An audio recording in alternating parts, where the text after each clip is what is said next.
Hi guys, ఈరోజు వీడియోలో మనం ద కాల్ ఇది 2020లో వచ్చిన సైంటిఫిక్ అంటే అడ్వాన్స్లోకి వెళ్ళొద్ది, గతంలోకి వెళ్ళొద్ది.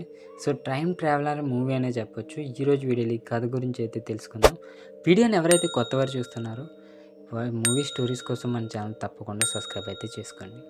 ఇక కథ విషయానికి వెళ్ళిపోతే, సీము ఈ అమ్మాయి ఏం చేస్తుందంటే తన చిన్ననాటి గ్రామానికి అయితే తిరిగి వస్తుంది సిటీ నుంచి. ఆమె తండ్రి చనిపోయిన తర్వాత తల్లి కూడా అనారోగ్యంతో అయితే బాధపడుతుంది. సియోన్ ఉన్నది కదా, సియోన్ ఆమె పాత ఇంట్లో ఉంటూ తల్లితో బంధాన్ని మెరుగుపరుచుకోవాలని అయితే నిర్ణయిస్తుంది.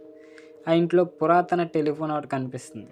దాంతో కథలో కీలక మలుపు అయితే వస్తుంది. ఇక దీని ద్వారానే మన ట్రైన్ ట్రావెల్ పరిచయం అయితే స్టార్ట్ అవుతుంది. ఒకరోజు ఆ టెలిఫోన్ రింగ్ అవుతుంది.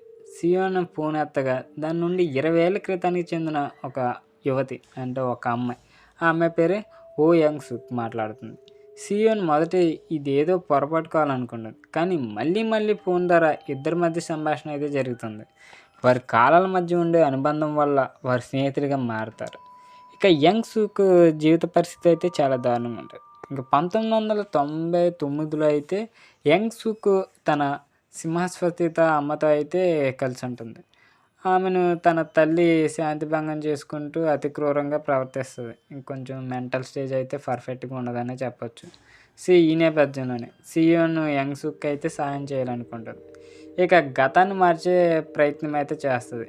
సియోన్ తన తండ్రి చనిపోయిన సంఘటనను ఎక్సుక్తో చెప్పగా ఈ ఎక్సుక్తో అతన్ని అయితే రక్షిస్తుంది. ఫలితంగా సియోన్ తండ్రి జీవించి ఉంటాడు. సియోన్ కొత్త జీవితాన్ని పొందుతుంది. ఇక యంగ్ సుక్ అసలు స్వరూపం అప్పుడు బయటపడుతుంది. గతాన్ని మార్చడం ద్వారా సియోన్ ఆనందంగా ఉన్నప్పటికీ ఇక్కడ యంగ్ సుక్ ఉంది కదా, నిజ స్వరూపం హంతకురాలుగా బయటపడుతుంది. ఆమె తన తల్లిని హత్య చేస్తుంది. భవిష్యత్తులో సియోన్ని తన బందీలో ఉంచేందుకు ప్రయత్నిస్తుంది. ఇక ప్రస్తుతం గతం మధ్య పోరాటం అయితే స్టార్ట్ అవుతుంది. ఈ యంగ్ సుక్ సియోన్ జీవితాన్ని పూర్తిగా నాశనం చేయాలని అయితే ప్రయత్నిస్తుంది. గతంలో యంగ్ సుక్ చేసే చర్యలు సియోన్కి భవిష్యత్తులో ప్రతికూల ప్రభావం అయితే చూపిస్తాయి. ఇక సియోన్ తన తల్లితో కలిసి ఆమెను ఆపడానికి, అదే హత్య చేస్తుంది కదా, అవి ఆపడానికి అయితే ప్రయత్నిస్తుంది. ఇక లాస్ట్గా ఏమవుతుందంటే సియోన్ ఎలాగో తల్లి సహాయంతో యంగ్ సుక్ని నిలిపేస్తుంది. కానీ చివరికి ఆ కాలమార్పు ప్రక్రియ పూర్తిగా ఆగలేదని అయితే తేలుతుంది. ఇక ఫైనల్ సీన్ వచ్చేసరికి యంగ్ సుక్ ఇంకా బతికి ఉందని, మరోసారి సమస్యలు సృష్టించగలదని అయితే మనకి చూపిస్తారు. మూవీలో కొంచెం కాన్ఫ్లిక్ట్ ఉంది. ఈ కథ మొత్తం కాలంతో జరిగే ఒక ప్రయోగం అనే చెప్పొచ్చు. దీంతోపాటు ప్రతీకారం, ఒక రివెంజ్ స్టోరీ ఉంటుంది. ఈ కుటుంబ రిలేషన్స్ ఉంటాయి కదా, ఫ్యామిలీ, వీటి మీద ఇంట్రెస్టింగ్గా థ్రిల్లర్ అయితే తీశారు.